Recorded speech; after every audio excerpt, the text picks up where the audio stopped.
It all started on a deserted coast after the most violent storm locals called the Wrath of the Ocean.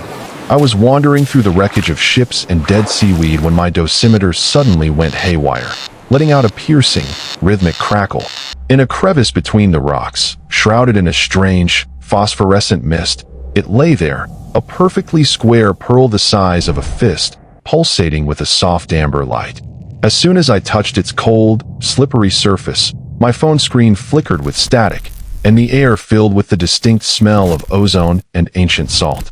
I brought it home, locked myself in the basement, feeling that I held something in my hands that defied the laws of biology. 3 days later, the shell cracked, and a creature emerged that looked like a living kitchen sponge with huge, moist human eyes and a pair of tiny teeth. It looked at me with innocent curiosity, making a sound like bubbles popping in a glass of water. The first few weeks were a time of deceptive calm and strange affection. The little one, whom I jokingly named Sponge, turned out to be incredibly voracious. His small, porous body absorbed everything, from chicken nuggets to hot ramen. It was amusing to watch him swallow blueberries, instantly turning a deep purple before slowly fading back to his natural golden yellow hue. We played hide and seek in the living room, and his quiet, gurgling laughter made me forget that this creature was an anomaly. But the contrast between his cute appearance and what was happening around us was becoming terrifying.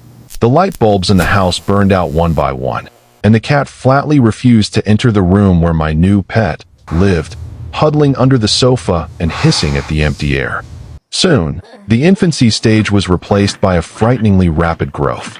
Sponge began to increase in volume right before my eyes, absorbing moisture from the air and becoming much denser. A standard aquarium shattered under his weight in just a month. I began building an enclosure, starting with tempered glass, but when he learned to vibrate his entire body, creating an ultrasonic wave that pulverized the transparent walls, I had to move to more radical measures. I lined the room with sheets of lead and tungsten, believing that heavy metals would contain his strange energy.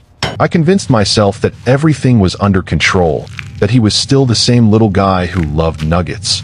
But his gaze was becoming deeper, filled with an ancient, alien logic of the ocean depths. It seemed that walls of obsidian would grant me safety, but it was merely an illusion, a temporary lull before the storm. The catastrophe happened through my own fault. One evening, while I was replacing the filters in the enclosure's ventilation system, I accidentally dropped a bottle of concentrated iodine and salt solution intended for water purification into his chamber. This chemical trigger acted like a detonator. Sponge let out a sound that made my ears ring. It was no longer a laugh, but a whale's roar amplified 1,000 times. His body began to deform.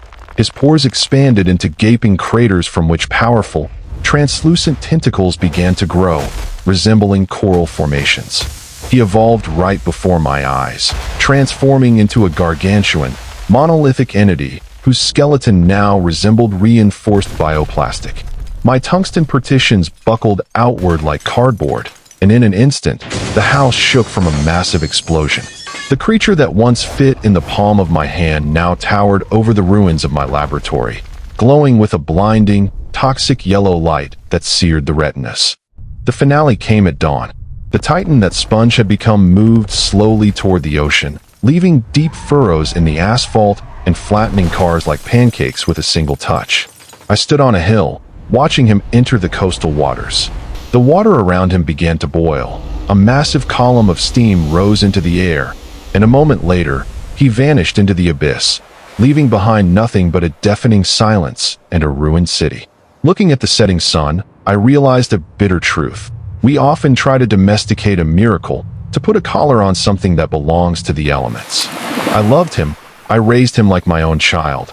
But my love was merely a cage for a power that the human mind is incapable of comprehending.